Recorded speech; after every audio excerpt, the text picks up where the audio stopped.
Halo guys, welcome back again to my channel. Bersama saya Hansen di sini dan seperti biasanya setiap harinya saya akan buatkan video seputar cryptocurrency. Apa kabar kalian hari ini semuanya? Semoga dalam keadaan yang baik-baik saja. Teman-teman, pada akhirnya kita melihat market kembali bergairah, teman-teman.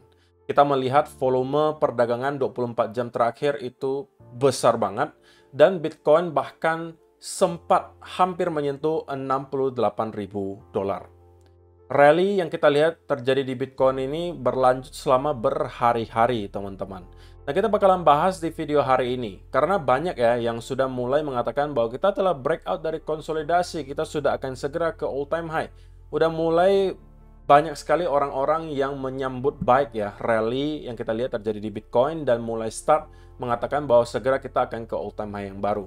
Nah, apakah itu benar, teman-teman? Ataukah masih ada sesuatu yang perlu kita waspadai sebelum kita terlanjur lalu euforia? Kita bakalan bahas itu di video hari ini, jadi stay tune terus sampai akhir video. Nah, sekarang kita bakalan mulai dari CoinMarketCap terlebih dahulu. Per hari ini secara global market cap kripto berada di angka 2,19 triliun dolar atau naik sekitar 0,21%. Nah, kalau misalnya kita melihat top 10 coin sendiri, keadaannya juga dominan berwarna hijau. Kenaikannya ranging antara 0, sekian persen hingga kurang lebih 2%. Dan yang menjadi top performer hari ini adalah Bitcoin dengan kenaikan 2,46% ke $67.000. So, itu adalah outlook sementara dari beberapa top coin yang ada. Sekarang kita langsung aja masuk ke beberapa data dan berita terbaru hari ini. Nah, yang pertama teman-teman, harusnya ini bisa kalian expect ya. Saya udah sampaikan ini juga berkali-kali, bahwa ketika kita melihat Bitcoin mengalami rally yang cenderung lumayan signifikan, maka kita bisa expect bahwa akan ada inflow dari spot Bitcoin ETF. Secara net flow harusnya bakalan positif. Karena memang tidak bisa dipungkiri teman-teman, pengaruh inflow dari spot Bitcoin ETF itu berpengaruh besar terhadap pergerakan harga Bitcoin. Ketika kita melihat Bitcoin mengalami koreksi yang lumayan signifikan, keesokan harinya ketika datanya muncul, kalian juga bisa expect harusnya akan ada outflow. Nah, jika kita melihat rally berhari-hari di Bitcoin, tanpa disertai oleh inflow dari spot Bitcoin ETF, itu harusnya mengkhawatirkan gitu kan, karena bisa jadi yang mendorong harga jauh ke atas itu adalah orang-orang yang menggunakan leverage. Itu tentunya sangat tidak ideal gitu ya, tetapi kalau misalnya kita melihat faktanya teman-teman, dalam beberapa hari terakhir terjadi inflow yang angkanya sangat besar di spot Bitcoin ETF. Di tanggal 14 Oktober, yang datanya baru dirilis di tanggal 15 Oktober, kita melihat spot Bitcoin ETF Amerika Serikat itu mendapatkan inflow sebesar 8.360 Bitcoin, yang dimana dibagi menjadi Fidelity 3.630, Bitwise 1.520, BlackRock 1.200, ARK Invest itu 1.050 Bitcoin. Tidak sampai di sana, teman-teman. Kalau misalnya kalian melihat data terakhir, artinya ini adalah data net flow semalam, teman-teman. Ini juga lagi-lagi kita mendapatkan inflow yang angkanya besar, teman-teman. Fidelity itu membeli kurang lebih 522 Bitcoin dan BlackRock itu membeli sebesar 4.344 Bitcoin. Dan ini adalah inflow paling besar untuk BlackRock sejak pertengahan bulan Juli kemarin. Jadi sudah 3 bulan terakhir kita tidak melihat spot Bitcoin ETF BlackRock itu mendapatkan inflow sebesar hari kemarin. So, ini adalah berita yang baik tentunya teman-teman, bahwa rally yang kita lihat terjadi di Bitcoin itu memang juga disertai oleh pembelian yang cukup masif dari spot Bitcoin ETF. Jadi kita bisa mengatakan bahwa sedikit banyak kenaikan yang terjadi itu didasari oleh demand Bitcoin di spot, bukan di futures. Walaupun pasti ada aja teman-teman yang menggunakan leverage, dan itu juga membantu kenaikan harga Bitcoin. Tetapi untuk sementara, yang lebih penting daripada itu adalah apakah ada spot buying. Nah, untuk sementara terlihat harusnya ada. Dan itu menjadi sebuah berita yang cukup baik. Dan yang berikutnya, teman-teman, setelah yang tadi barusan itu adalah sebuah berita baik tentunya, kita juga ada berita buruk. Ada FUD lagi muncul. Nah, ini adalah penggerakan Bitcoin di walletnya Tesla. Jadi seperti yang kita tahu, teman-teman, Tesla itu juga mempunyai holding Bitcoin. Dan dalam beberapa waktu belakangan ini, mereka menggerakkan Bitcoin tersebut. Total yang telah mereka gerakkan itu sebesar 760 juta dolar dalam bentuk Bitcoin ke dalam wallet yang lain. Nah, teman-teman, tentunya ini memicu spekulasi ya. Apakah penggerakan ini kemudian ditujukan untuk menjual Bitcoin tersebut ataukah yang lain? Nah, kita nggak bakalan mungkin bisa tahu jawabannya ya. Tapi untuk sementara, yang kita tahu hanya ada penggerakan Bitcoin dari walletnya Tesla ke wallet yang tidak kita ketahui ini. Nah, apakah akan dijual atau tidak? Mungkin kita akan melihat ada orang yang mencoba untuk meneliti hal tersebut dan kemudian mengetahui jawabannya. Tapi untuk sementara kita belum mengetahui dan kita hanya tahu bahwa mereka menggerakkan Bitcoin-nya. Tapi teman-teman, sekalipun mereka menjual gitu ya, ini adalah opini saya pribadi. Sekalipun kita melihat Tesla ini menjual, angkanya itu 760 juta dolar. Dalam keadaan volume trading yang sangat besar seperti apa yang kita lihat dalam 24 jam terakhir, jika ini bisa berlanjut, maka saya rasa penjualan sebesar 700 juta dolar pun itu akan mampu diserap oleh market. Selama gitu ya, selama tidak ada FUD tambahan. Gitu ya. Apalagi kalau misalnya kita bisa melihat Bitcoin rally lebih kenceng lagi daripada apa yang sudah kita lihat terakhir, saya rasa penjualan sebesar 760 juta dolar akan bisa sangat mudah diserap oleh market. Tapi dengan banyak catatan gitu ya teman-teman. Tapi ya mudah-mudahan bahwa yang mereka lakukan ini bukan untuk penjualan ya, tapi ada tujuan lain yang mendasari. Tapi untuk sementara memang banyak sekali yang beranggapan bahwa ini adalah kemudian untuk dijual.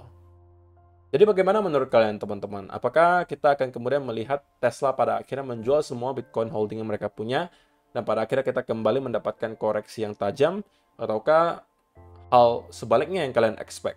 Kalian bisa kasih komentar kalian di kolom komentar di bawah. Yang berikutnya teman-teman, kalau misalnya kita melihat liquidation heat map, tentunya sudah banyak sekali cluster of liquidation yang telah terjemput di arah atas teman-teman. Kita sudah membahas area 67.000 itu dari berminggu-minggu terakhir, bahwa itu menjadi sebuah area yang terdapat banyak sekali tumpukan likuidasi. Dan kita pada akhirnya telah berhasil untuk menjemput area tersebut. Nah, next cluster teman-teman, atau cluster berikutnya yang terdapat banyak sekali likuidasi, kalau kalian perhatikan di 1 tahun terakhir, itu nanti adanya di sekitaran 70 sampai area 73.000 dolar. Tetapi, untuk kita bisa mencapai ke area tersebut, saya rasa masih ada beberapa hal yang perlu kita lakukan. Nah, kita lihat Bitcoin lakukan sebelum kita bisa berbicara soal angka 70 sampai ke angka 73.000 dolar. Apa itu? Nah, kita bakalan langsung masuk aja ke chart, teman-teman. Nah, kalau misalnya kita melihat di daily chart, video terakhir teman-teman, saya masih ingat pada saat saya record videonya, itu adalah persis ketika kita mendapatkan breakout di sini. Dan saya sampaikan pada saat itu, teman-teman, please jangan sampai FOMO untuk masuk, terkecuali memang ada bull flag atau bullish continuation pattern yang terlihat dan kalian boleh masuk. Oke? Nah, saya pribadi tidak mempunyai setup apapun di Bitcoin, gitu ya, alias saya tidak sempat masuk ke setup buy, karena memang menurut saya pribadi tidak ada bullish continuation pattern di sini. So, kalau misalnya kalian ada sempat masuk, ya selamat. Tapi kalau misalnya saya tidak sempat masuk. Tapi saya happy-happy aja, teman-teman. Kenapa? Sekali lagi, saya ini tidak hanya bertindak sebagai seorang trader, teman-teman. Saya juga punya spot back. Jadi, kalau hari ini Bitcoin langsung meroket ke 100.000 tanpa saya mempunyai setup untuk long pun, saya bakalan happy-happy aja. Kenapa ya? Karena saya cuannya di spot back. Oke? Nah, tetapi di sini teman-teman, kita mau berbicara dari perspektif seorang trader terlebih dahulu ya. Apa yang kita lihat terjadi? Selama beberapa hari terakhir, kita melihat Bitcoin mengalami rally yang luar biasa gitu ya.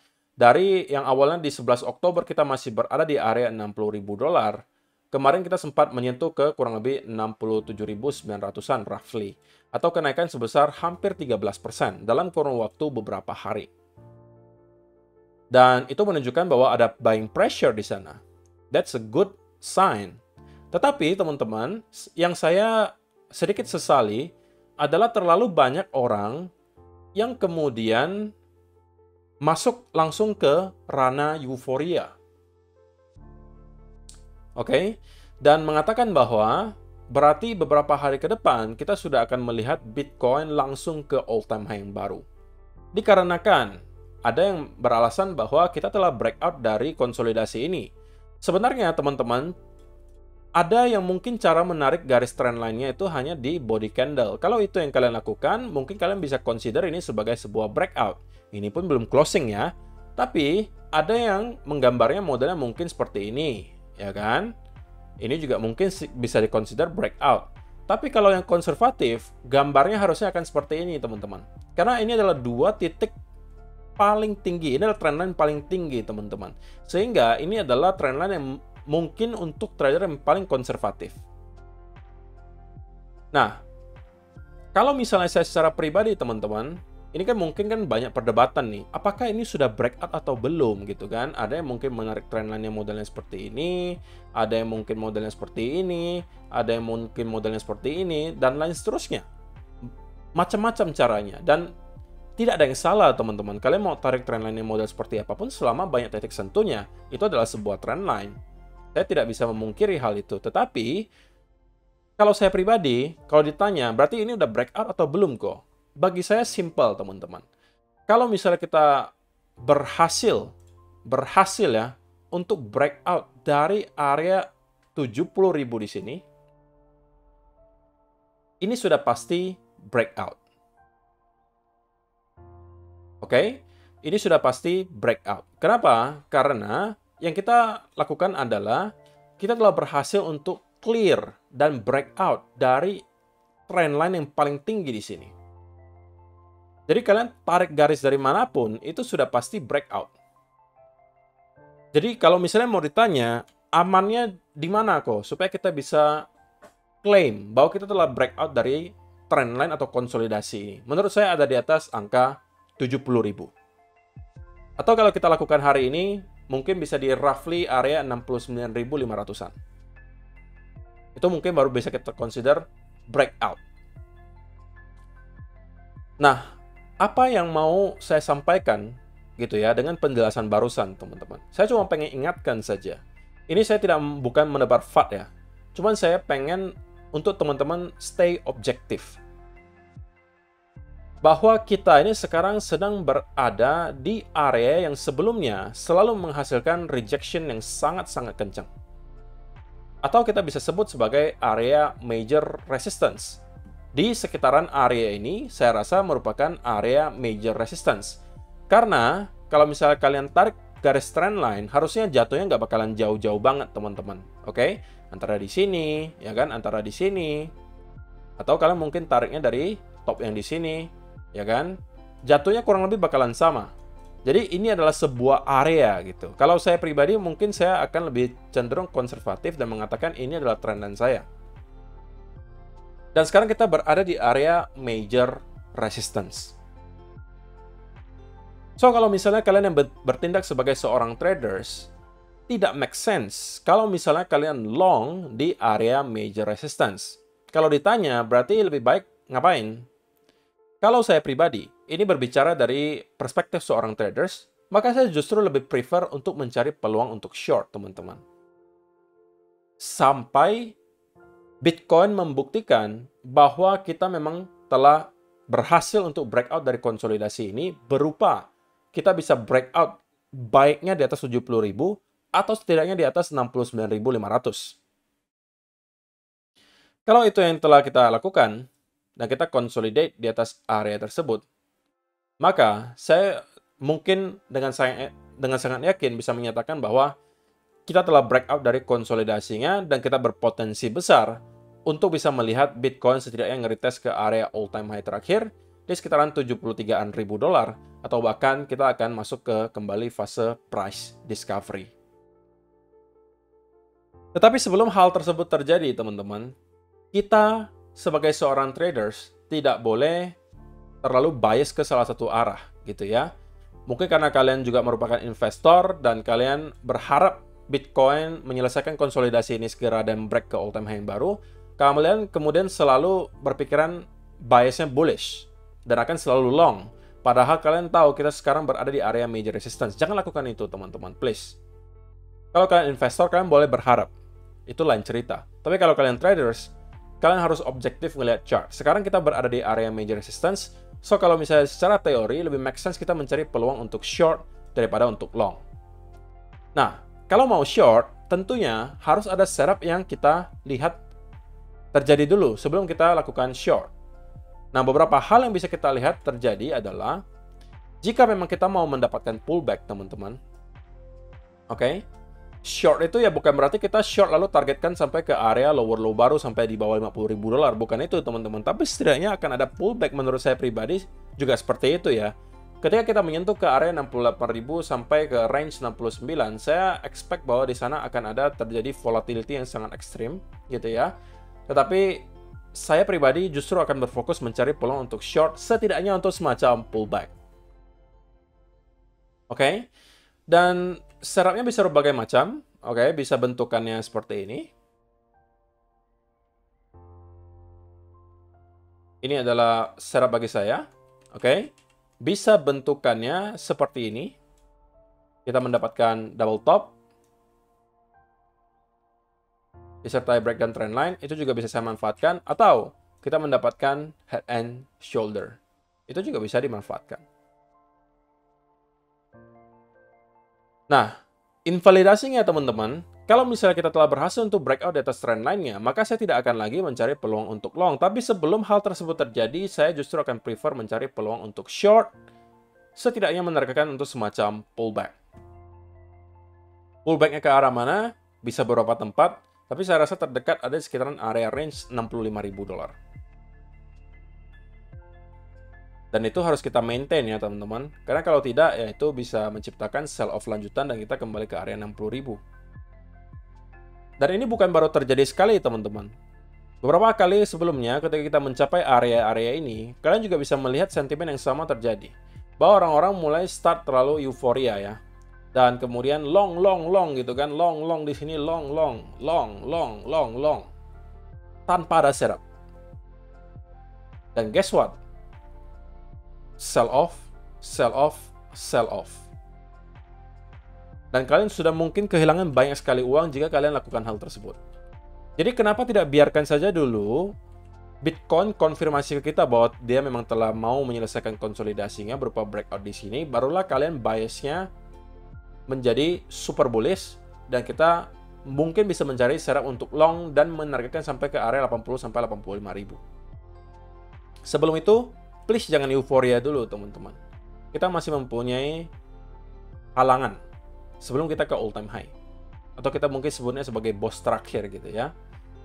Dan untuk sementara memang belum ada sama sekali indikasi akan adanya semacam sell off yang terlalu besar gitu ya. Tetapi yang menjadi jelas adalah bahwa kita mendapatkan ada selling pressure di sekitaran area 67.000. Itu sudah sangat jelas. Karena kita mendapatkan rejection yang sangat dalam di sini, teman-teman, kemarin. Dari yang awalnya 67.900 langsung menuju ke area 64.700-an. Itu dalam kurun waktu sejam, teman-teman. Kita kemudian mendapatkan pergerakan swing tersebut. Menunjukkan banyak sekali yang menjual di sana. Ya kan? Nah, pertanyaannya sekarang, apakah sellers yang mungkin mau menjual itu sudah lagi tidak sebanyak orang-orang yang mau melakukan akumulasi. Nah, kalau itu yang memang terjadi, maka kita kemungkinan bisa mendapatkan breakout. Tapi sekali lagi, sebelum hal tersebut terjadi, saya akan prefer mencari peluang untuk short di sekitaran area mana? Area 68 sampai 69.000 dolar. Setidaknya untuk menerkan sebuah pullback. Setupnya bisa beragam, bisa antara kita mendapatkan spike diikuti ada bearish continuation pattern, double top, head and shoulder, manapun itu yang menunjukkan bahwa kita akan kembali reverse ke bawah, itu akan saya manfaatkan selama kita tidak berhasil breakout dari area itu.